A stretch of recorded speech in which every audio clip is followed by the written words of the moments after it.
there folks, welcome ye all to yet another podcast of mine. Another Friday has caught up with us, people. Yes, it has. And I say that as if I've been here for the last 2 weeks. I have in fact not done one of these for a few weeks now, I think, or unless I've lost track of time completely. But there was a few reasons for that. The first week that I'm thinking of, a couple of weeks ago, there just wasn't any news, I don't think. And then I had family visiting Blackpool over the weekend that was just gone there, so I just didn't get to do one of these.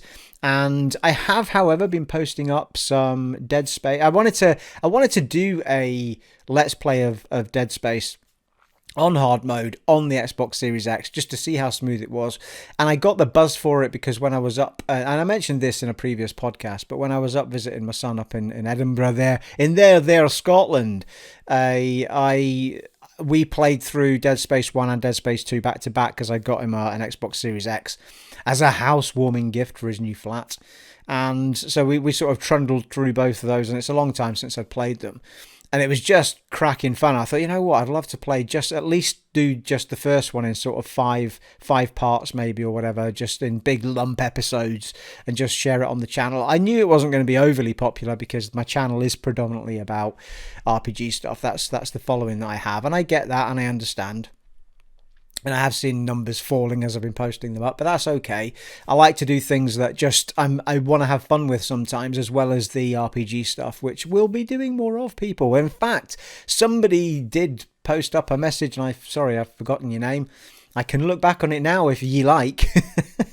But they basically, well, I could actually, but they were basically saying, when's there going to be more of these, pointing towards Dark Souls 3. And the answer to that is soon, me hopes. Can I find it? Can I find the person?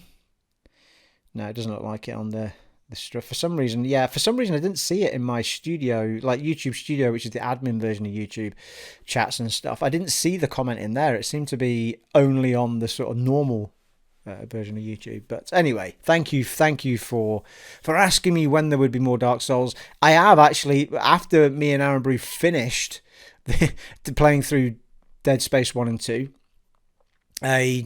we then went on to Dark Souls 3 because he wanted to start a playthrough anyway where he could go for the plat on it, I think.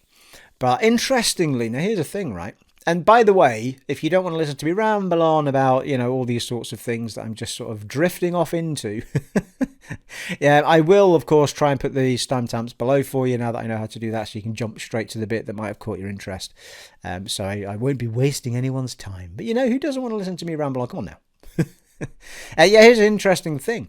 For the first time ever, when I was up there and we put Dark Souls 3 on, Aaron Brew was like, "Oh, let's why don't you just try going as the there's the character you can go as that starts with literally like a cloth on and and a club, and you've got no basic stats, and so you just start literally with nothing." And it's a really good way to start the game if you can just get through that first section. And it was me that actually took the big night on the first boss with the club. Aaron Brew, to be fair to him, I think he took on the crystal creature that's just tucked around the corner that you can actually defeat that early on, but I've never done it. But I think he did it. We went in there a few times. I'm pretty sure he did it in the end. But yeah, so you can defeat that thing just with the club and that. But what it means is when you get to that first section, you can basically get your stats sort of perfect as to the way you want to play the game, because it really doesn't matter what you start with. You can stick anything on anyway once you get the appropriate stats up to the right level. So if you've got an idea of where you want to be in Dark Souls, it's a great way to start the game if you can manage with that club for just a little bit. And you get there's a little cheeky way I showed you. If you go to that let's play that I've done on Dark Souls 3, if you look at the first episode, you'll see a cheeky way that you can get the rapier sword. I think it's called the rapier, isn't it? I can't remember what it's called now, but it's a rapier type sword. But it's got it basically acts like the claymore does. You can lunge with it and you can swish with it. It's a fantastic sword, but it's quicker than the claymore, obviously, because the claymore's a bigger sword. Two-hander, but you can hold it in one hand if you get enough strength. And I'm pretty sure he also drops a piece of kit that you can wear as well. A few pieces of kit, in fact, that I started off with as well. So yeah, it's a great way to start the game. And it was really interesting sort of starting it that way. I'd never tried it on any of the Dark Souls before. But anyway, I digress massively, people, massively. But yeah, so I just haven't done a podcast for a few weeks. Just A, because of news, B, because I had family visiting. But I have been managing to squeeze in a couple of what I've been doing with why have I started this conversation with two games beginning with DS? Dead Space.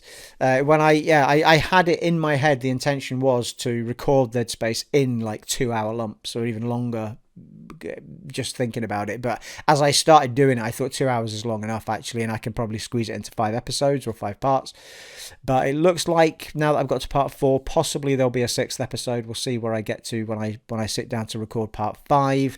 Part 3 went up today, that's live now. Part 4 goes up on Sunday, and part 5 I will record next week, and then we'll probably get back to doing a bit of RPG stuff, maybe, people. Maybe even Dark Souls 3, if I can manage to pluck up the I can remember exactly where I finished that Dark Souls 3 playthrough, people. It's the bonfire right where you first meet the massive giant guys with the big planks on their back. And I don't think that is a million miles away from a boss fight, to be fair. So I wasn't that far into it, but I'd done a few parts, though. I'd done a fair few parts. Challenge, I mean, I conquered a few things. I'm trying to think what bosses I might have faced. I'm not sure I've hit a big boss yet. I'd have to go back and check. But anyway, I'm pretty sure where you meet those big plank guys, there's a boss not too far from there. And that's where it becomes challenging as recording goes, because it depends how quickly I can defeat the damn thing as to how enjoyable they are. Because, I mean, I can sit there and have to do 10 runbacks in order for you to see one playthrough. With just about every other game that I play, I wouldn't have to go through that pain to bring that to you. So an hour's recording is an hour's recording, because I tend not to edit my videos. When it comes to Dark Souls, however, I tend to have to, because nobody wants to see me do the run back to a boss fight, so I just show you the attempts at the actual boss and cut out the rest of it. So it does become somewhat of a more stretched out recording session when I have to do that, rather than just, an hour's recording for an hour's episode. So it's just one of those things that I realise that it's one of the more fun things to watch. And, probably because I'm not overly good at it as well, makes it more fun. but just one of those things. It's just one of those things where I know I've got to take a bit more time out to record an episode of that, because I am going to be shit at boss fights. Flagging's up to you all, people. Woo, got the flaggers up. Flagging. And I am thirsty tonight. Shall we crack into some news, people? Anyway, I shall keep you posted on my decision for recordings, and I mean, it may well be I get an itch to do Dead Space 2, but I doubt it. But I mean, I'm really enjoying the playthrough, even though I curse and swear a few times. I say a few times, I mean a lot. But it's usually just at the game for being silly, and I mean, there was a few times I've shot those scorpions that come at you, the sort of scorpion shaped necros. They've got 2 arms, head, and a big sort of tail stinger, and I mean, the amount of times I've shot one arm off and the head, and it's still going with one arm and the stinger. It's only a flesh wound. It's like, for fuck's sake. I mean, admittedly, my aim isn't always great, and you do get that panic feel when you're sort of, But we went through a stage in the first part. Well, I won't ruin them, but we went through a struggle in the first part to quite a comfortable sort of groove that we got into, and in part 4, it starts to get a bit tense again for the ammo and stuff, because it's really asking a lot. It's asking me to use a lot of ammo again. It's throwing a lot of enemies at me, so it's going to be interesting. I think in the end, probably going to have to hang on to a fair bit coin just in case we get to the end and we just need a shit ton of ammo and I haven't got any. So, but that's fair dues on hard mode. It is difficult. It's easier in the second game because you've got the kinesis that actually can be used as a weapon. In the first one, you've got kinesis and it can be useful for picking up the flame barrels and throwing them, but it's useless for, in the second one, you can rip you can rip limbs, the sort of, the claws and stuff off of other enemies that are dead and fire them back at the ones that are coming at you, which is a great way of saving on your ammo. But you just don't have that option in the first game. So it's going to be extremely interesting to see just how they do that remake, or reimagining as they're calling it. Anyway, let's get on to some news. So the big one that well, maybe part of the title, well, it might be one of two. But anyway, Skyrim is back, people. Yes, it's the game that keeps on giving. Now, here's the thing, right? It has now become, if I might get me wording a bit wrong here, but it has now officially become, because of this release, this new release, they are releasing a 10th anniversary version of Skyrim for the new gen consoles. And, well, I say that, I think it is available on the other consoles before new gen, but the new gen versions will come with new gen enhancements, which is fantastic to hear because, frankly, the FPS boost on Xbox wasn't great. It wasn't very stable at all. And the best place to play it is actually on the PlayStation, which is the PlayStation 5, which, because there is now a mod that you can put on and still, if you fiddle with it properly, you can still get your trophies for it, which is the playthrough I was doing on the channel, which I got really deep into. And so the smoothest place to play it is there, but even that is not ideal because it just takes the cap off it and every now and then you get tearing and sticking. So, it's not the greatest of things, and if we can get a stable 60 FPS version of that game for the new gen, that'd be fantastic. I mean, I would absolutely go for that. Now, here's the thing, right? It's being released on November the 11th of this year to mark the 10th anniversary of it launching, and they said that if you own the I'm going to forget what it's called now, the enhanced edition, what's it called for? Yeah, it is the Enhanced Edition. So it's a free upgrade, effectively, if you own the Enhanced Edition. And the Enhanced Edition is basically the edition that came out for Xbox One and PlayStation 4. So if you own that edition and you stick it into your PS5, your Xbox Series X or S, you will get a free upgrade to the new gen version, which is fantastic. What's going to be interesting to see is if PlayStation do what they seem to do with these new gen versions and give you a fresh trophy list, or whether your saves and trophies carry across. So that's going to be interesting to see. A lot of people don't want the aggro of going for those trophies again, but you don't have to. You've still got your trophies and your platinum from the version you had. It's not like anyone's forcing you to go and do it for those. I mean, I would prefer it to have a new trophy set, just because those people that love it that much and want an excuse to play it again. It is one of those things that can feed you back in and go, well, I love the game, so I'll go for the plat again, or I'll see the trophies pop up or whatever. But every single time this has happened with an Xbox game, it's just the same trophy list. So there's not been new trophies as far as I've seen anyway. It just seems to be an enhanced version of the game, and you've got your trophies that were there before. PlayStation seemed to physically turn it into a PlayStation 5 version of the game rather than just an upgrade.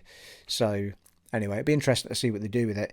There will be some... So basically what they've said is it's coming to PS5, Xbox Series XS, new gen enhancements, all content and some new additions is included. And the only addition that has been mentioned so far is some sort of free fishing mechanic that comes with the game. So, I mean, why you would want to stand and fish in Skyrim, I've got no idea. But, each to their own.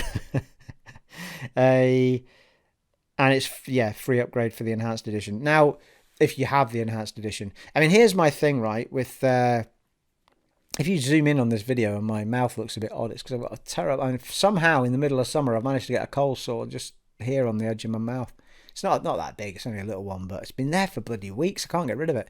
I think it's because I'm doing a combination of running and swimming. It's just sort of irritated it somehow. So here's the thing, right? I just wanted to expand on Skyrim because there's all these, when I just Twitter and everywhere is just littered with people going, for fuck's sake, how many times are you going to release the same game? It's an absolute con. Now, let's just take a step back for a second. Now, firstly, let me say this and let me say no more.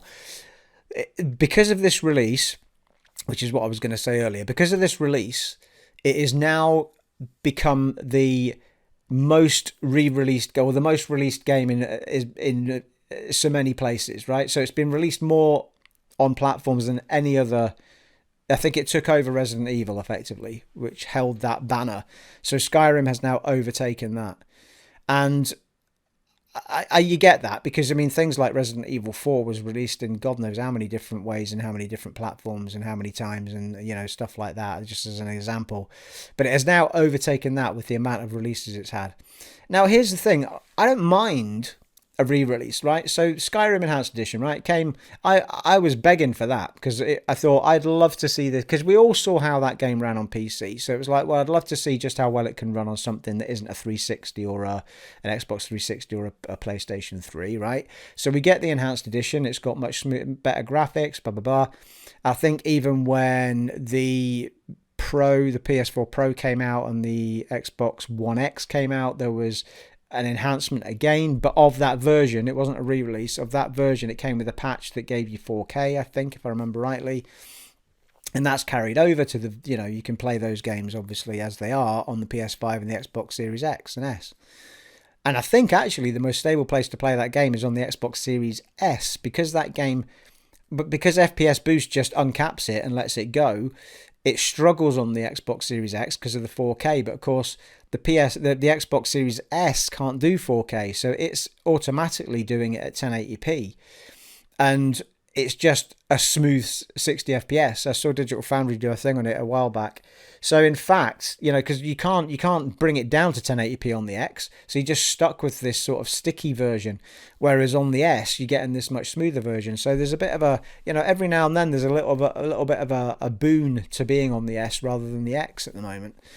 But here's the thing, right? I don't mind a re-release of something like it was on the Xbox One and the on the PlayStation 4, because I was dying to play that game at the best possible resolution, at the best possible frame rates, and absolutely I will pay for that. You don't have to pay for it. You don't have, the people shouting off the rooftops that it's ridiculous, I've already bought this game. It's like, yeah, but no one's telling you to buy it. Like, if you don't moan about it, just don't buy it. You know what I mean? For those of us that don't mind paying to play the game again in a more superior way of power and stuff, then just let us get on with it. You don't need to sit and moan about it. Just, it is what it is. These studios either have people that they put this work out to, or they have set teams that work on enhancing their existing games.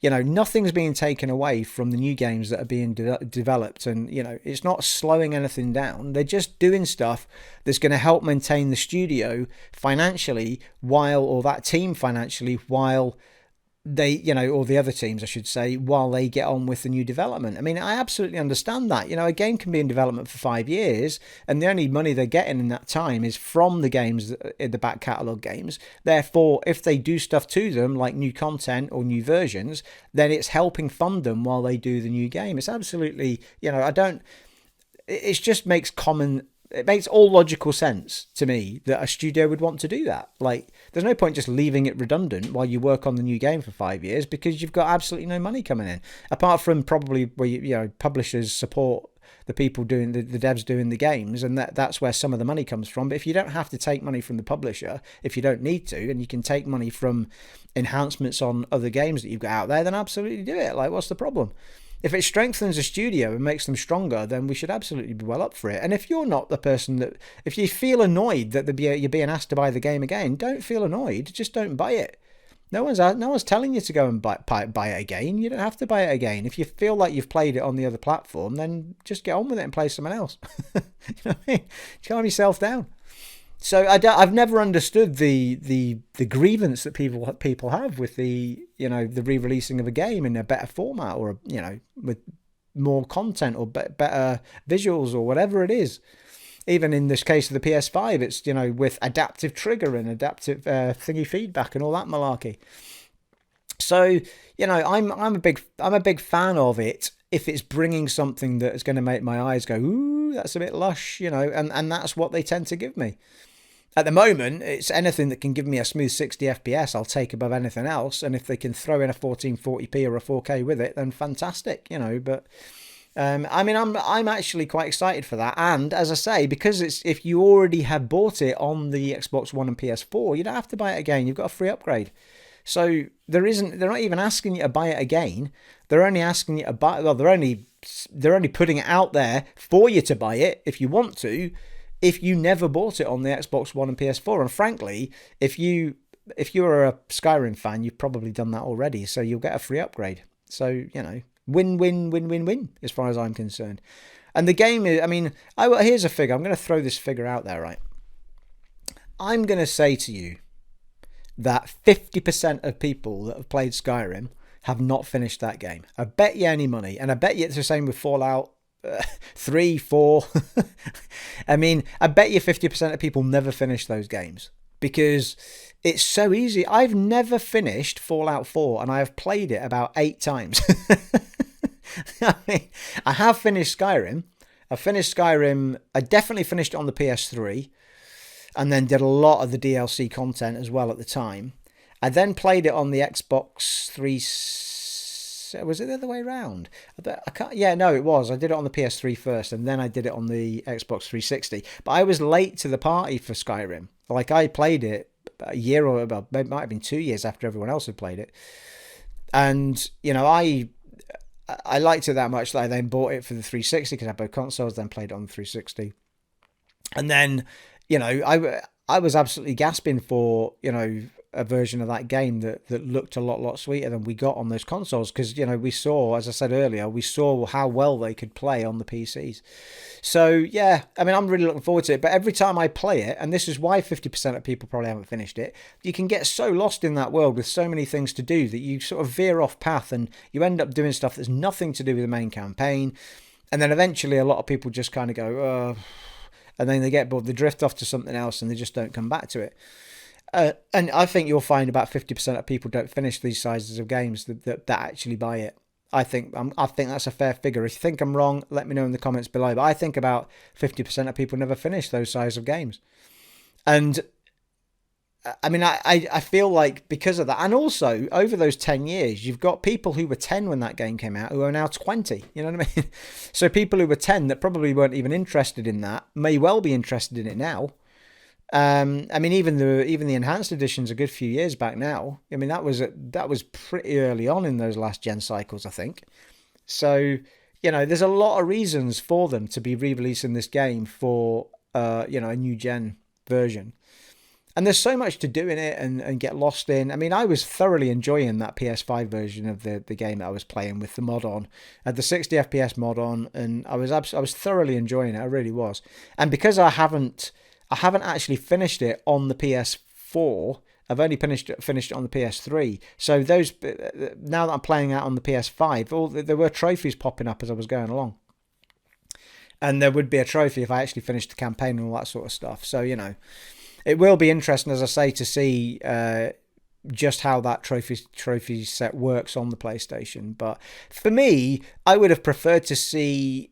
if they were going to do enhancements, I would have preferred to see something like new enemy types, try and mix it up a little bit more, because you find, although Skyrim's got an awful lot to do, you do find yourself fighting the same things over and over again.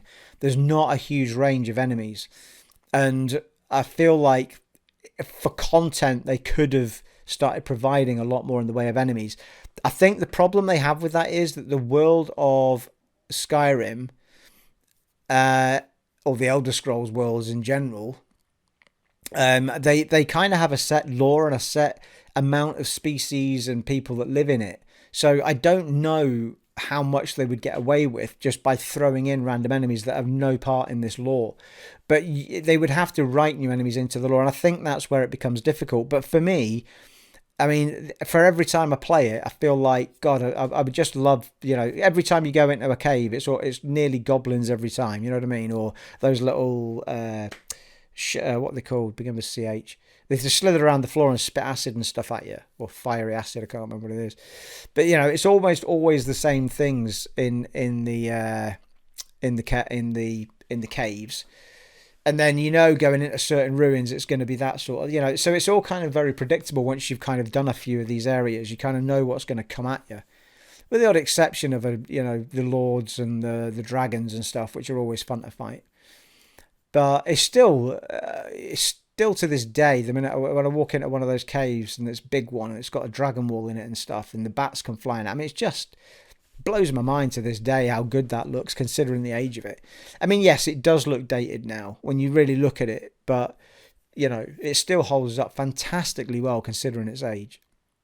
So yeah, I'm really excited that they're doing that, and I will absolutely be recording some for the channel. I'll probably hold off to see which version gets the bigger nod from Digital Foundry. I tend to do that with these sort of games. I suspect, though, that they might well play equally as well on both platforms. I feel every now and then I just feel like the Xbox Series X tries to push itself just that bit too hard, and by doing that, it just ends up with sticky points in it. Whereas the PlayStation goes, "Nah, this is our happy place, and we're going to stay here. We don't want to push it to, For example, the Xbox will try and do a true 4K and 60 FPS or something, and the PlayStation goes, no, well, we don't, we'll do a 1440p and we're happy with that. And then it's a much smoother gameplay, but not every time, just sometimes. So I always look out for, what the Digital Foundry reviews are on how they've tested it and what they thought, if I can, unless I really want it day one. But they tend to get early versions anyway. But I think it's going to be really exciting. I'm looking forward to it anyway. I've managed to talk for nearly half an hour about that and just some rambly bits, people. Well, to be fair, it's not a huge list of things to talk about, but I did say I was going to expand on some of them. I'm thirsty, people. I'd share it with you if I could, people. What else did we have, people?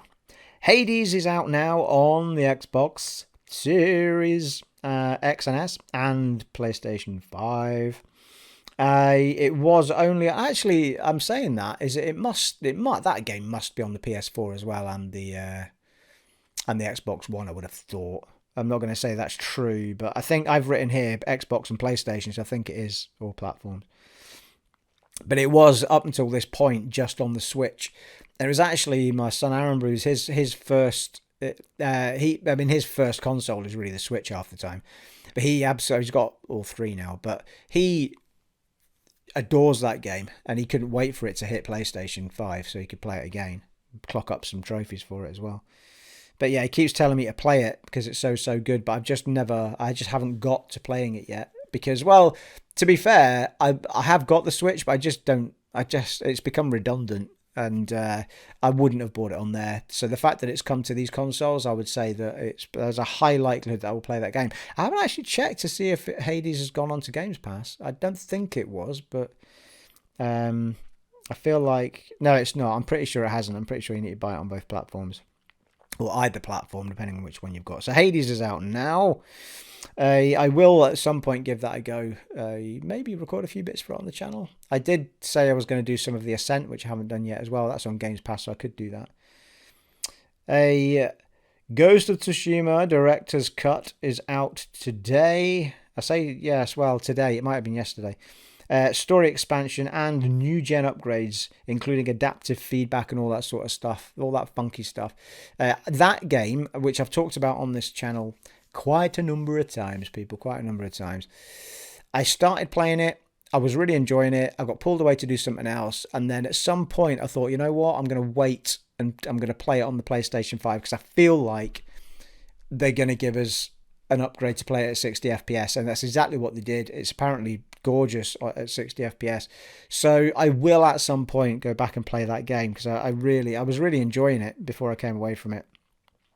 Again, another open world game that I just haven't finished. But to be fair, I wasn't that far into it. I mean, I'd done a fair bit of the first area, but there was loads to do in that game. So, it'll all be pretty fresh when I get back into it. So, yeah, Ghost of Tsushima Director's Cut is out now. Next Wednesday, the 25th of August, is the opening night live for Gamescom, which is Jeff Keighley doing his opening night sort of presentation thing that he does. Apparently there's going to be over 30 games looked at or viewed in some manner. So, I mean, to be fair, whenever Jeff Keighley does stuff, there's a lot of sort of middle of the road. And when I say middle of the road, I don't mean bad or anything. I just mean smaller type games. And then there'll be a bit of, it's usually not like some sort of major thing. The only sort of exception to that was recently when he did the last one, which was he got the big reveal for Elden Ring. And, but a lot of the time there's just a lot of the smaller type stuff going on in there. A few splashes of Battlefield or, some sort of EA Sport game or something. But there's every now and then there's some interesting stuff pops in there. But I find a lot of it is sort of droplets of things that we will see a lot more of in a bigger event in Gamescom or whatever. But anyway, next Wednesday, 25th of August. I don't have a time, actually. That's, how professional is that? To start a podcast, have a date and no time, Stephen. You know what I mean? I don't know. You don't get this. Call yourself a professional channel, Stephen. You don't even have a time. I'm sure you can figure it out with the Google machine, people. Hey, what else have we got? Yeah, well, the last thing I had on my list was this thing. This has been going on for bloody ages now, right? This it's been teased and teased and teased on Twitter and all sorts of places. This game called Abandoned, which is coming from Blue... I'm going to forget the name now. Blue something. I've not actually written it down. Anyway, studio. And this studio has been sort of planting all these teasers on Twitter and all sorts of places. But there's been all sorts of rumor sort of hints at things like Hideo Kojima's involved. It might be connected to Silent Hill and all these sort of things, right? And this has got the sort of gaming world that's so interested in this game, but we're never actually seeing anything productive come from all these hints and rumors. And everyone's just constantly going, oh, something's going to happen. Oh, we're getting really excited. The problem is, when you look at the size of this company and what they were working on before this, it's like, this can't possibly be a massive title. Like, I think this is just a spooky ass game by a smaller developer. But what they've done now is they've spread this rumor on for so long, or these multiple rumors on for so long, that if they don't have some sort of payoff at the end of it, it's going to be really, like, I think it will be more of a lashback than anything else, because people will just be like, well, that was a bit shit. I'm not, not going to bother with that now. I mean, it could be. Maybe they've got something up. I mean, I did find a tease trailer that, I think this was from back in April, though. And then what they did was, after all of these things, they said, right, we're going to, on this day, a couple of weeks ago, on this day, we're going to have an app on the PlayStation Store, because it's a PlayStation game. We're going to have an app on the PlayStation Store, and you download that, and then you can watch this, you can see more that we put up. So people were waiting, anticipating for this thing. Then it appeared on the store, then they downloaded it. It wouldn't work. It was broken. It stayed broken for days and days and days. Then it did kind of work, and then it showed this tiniest trailer that you've ever seen in your life, which gave no clue as to what the fuck it was all about. I think it was literally like a floor with 2 feet walking away. I mean, it was just, all they were doing at this point was angering people rather than actually making people interested. People were just so bored with it. It was like, this is the biggest con in the history of gaming, because the more it goes on, the more it feels like, well, this can't be a big studio, because they're making too many silly mistakes. If they can't get their own app to work, you think you would have tested that before you put it on the store. PlayStation have let that slide through, bizarrely, and normally they don't let broken things go on their store. If you look at what they did, because here's what's happened now, right? A statement came out, and they've said that anybody who purchased the studio's last early access, which was called Haunting Bloodwater Curse, the Haunting Bloodwater Curse, can fill in a form and get a free copy of Abandoned when it comes out. And it's like, well, again, that's just something that makes me feel like this is not a AAA title for a kickoff. It makes me feel like the game is just kind of, yeah, you can all have free copies, because you supported us for that last one. And, I couldn't see bloody Resident Evil giving out free copies of Resident Evil because you bought a demo version of it, or something, But the thing with the last game was it never kind of came to fruition. They kind of, I think from what I read, they pushed that development of that game onto another studio of 4 people, right? So that's a tiny studio who are now developing that and possibly as something else. And now they've gone on to Abandoned, which is their new thing. But all of this Silent Hill, Kojima stuff, the Kojima stuff was all kind of quashed. I'm not sure if the Silent Hill stuff was quashed, but I think basically all it is just a haunty-ass game. And they were trying to compare it to Silent Hill, maybe.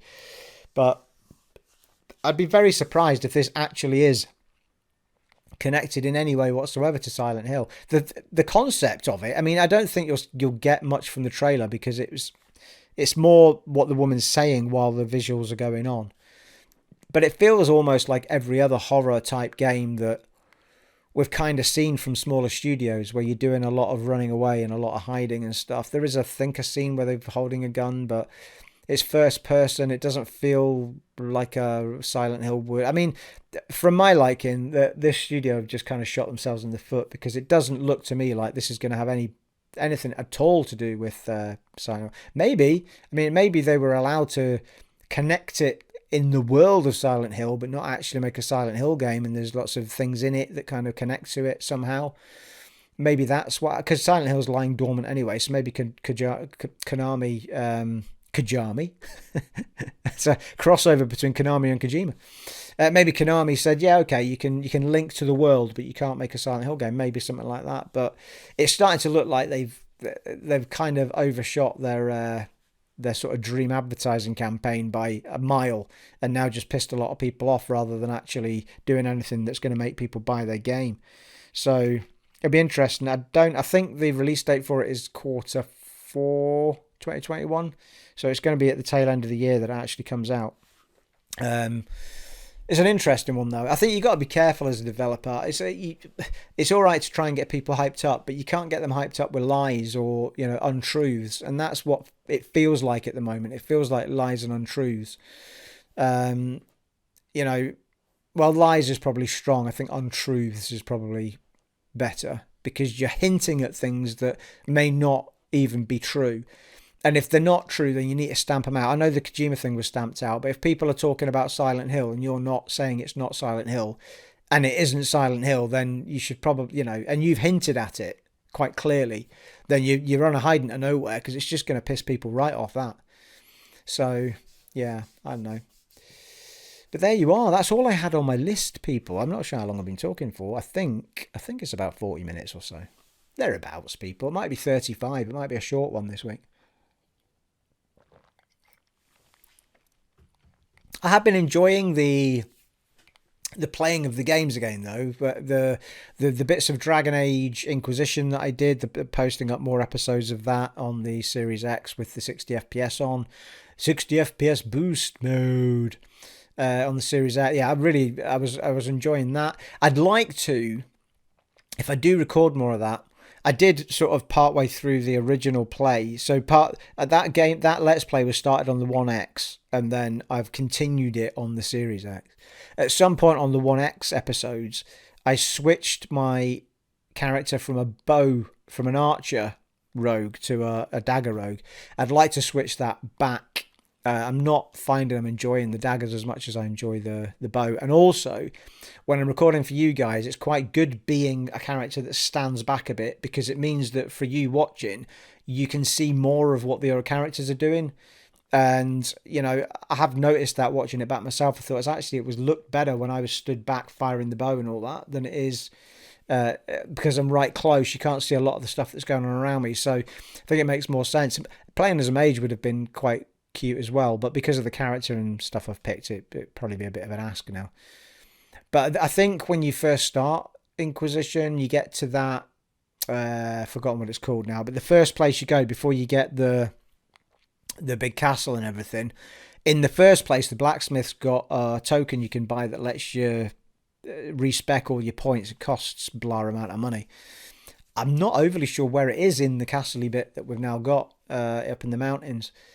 I assume it must be in that blacksmith somewhere now that it's opened up the blacksmith spot in there. So if I do go back to it, I may off camera go and try and figure that out, and then respec it as a bow and then come back as an archer. And then we can put Sarah back as a dagger person, because she's now an archer, I think. She was the dagger person and I swapped it all the other way. And we've also, saying that, we've also got the spooky ass guy as well now with the big hat, whose name I always forget, who's also a daggery type person. So it's another, two daggery people. I might as well just go back to bow again. Boo! And as I said earlier, I still want to put a bit of Ascent. I tried a little bit of the Ascent up in Scotland with Aaron Brew, and it was actually good fun. It took me ages to get my head around the twin sticks. Like, it took me ages to get it right. But once I got going, tough little game that as well. No, it's a bit, it does. Apparently, it's really, really clumsy and awkward on the co-op side of things, because a lot of people have had trouble with it, just connection and the game stuttering all over the place. But if you play it single player, it's got all right reviews. It's sort of 7s and 8s, I think it kind of got. I think there was a lot of quality of life things I could have thrown in there, like being able to put a marker on the map and being able to head toward a sort of personalized marker. You do get markers on the map for the quests and the side quests, but if you want to go, where the hell was that shop in the city that did this, you can't stick a tag on it so you can go back to it next time. So you end up, because it's a bit of a maze, you end up wandering around all over the place. So there's a lot of quality of life things they could have done that, you know, they'll maybe do next time. It's a smaller studio, but it's a very good looking game in a cyberpunk type world. So I am looking forward to maybe trying to record a few episodes of that, and also Death's Door. I also wanted to record a few episodes of that. You know, I'm way behind people. You know, by the time I record these things and put them up, it will just be for you guys, because I don't think anyone else will. I think 100 million other people have already posted stuff up on these things. It used to be back in the day that I was on the ball with them people and I recorded them on the day of launch. I mean, both those games were on Games Pass as well, I think, so I could easily have done them day one. It just so happened that they came out at a time where I wasn't at home and able to do it. But I will get at least a couple of episodes done on them at some point, I think. But to be honest, I think when it comes to playing now, I just kind of fall into what makes me happy. I mean, this is why I took this massive step back from doing Let's Play stuff and just did my podcasts and vlogs and what have you, because it was just becoming a little bit of a chore, especially with lockdown, being trapped and, you know, locked away by myself a lot. And in the end, I did when I did start gaming again, I was doing Dead Island, which I still need to finish. Actually, I was doing Dead Island with FPS boost mode on, and you know, it plays so smoothly and beautifully. That game, still a good looking game, that. And I think I'm just about to hit Act 4, so I was doing that off camera. I need to get back and finish that. And then when I did finally decide to do some Let's Play for you guys, it was something I picked that I thought, you know what, I feel like I want to try that with the FPS, the boost mode on for Dragon Age, and, you know. So I just kind of head to where my heart takes me at the moment, rather than trying to overthink it. And if it gets a lot of views, it gets a lot of views. If it doesn't, it doesn't. But I just want to kind of do this channel at the moment in a place that keeps me as happy as possible, rather than turning it into a chore again. No, it was never a chore because of you guys. Just when you're creating content, you're always worried that you're upsetting someone by not doing this, or not doing enough of that, or not posting enough videos, or, you know. And in the end, I think, well, maybe I shouldn't worry about losing some subs and just do what makes me happy, because that's what got me going and doing this in the first place, is just doing what made me happy. So that's kind of what I'm on with at the moment. But there you are, I'm rambling on once again. So there you are, people. I hope that was of use to somebody, people. Let me know in the comments below about any of the things I've been talking about. Speak to me, people. Speak to me. I always reply unless you're a knob, and then I don't. So don't be a knob, all right? It has been, yes it has, an honour and a privilege serving for you in this podcast of mine today. And I shall see you in the next one, folks. Take it easy. Bye.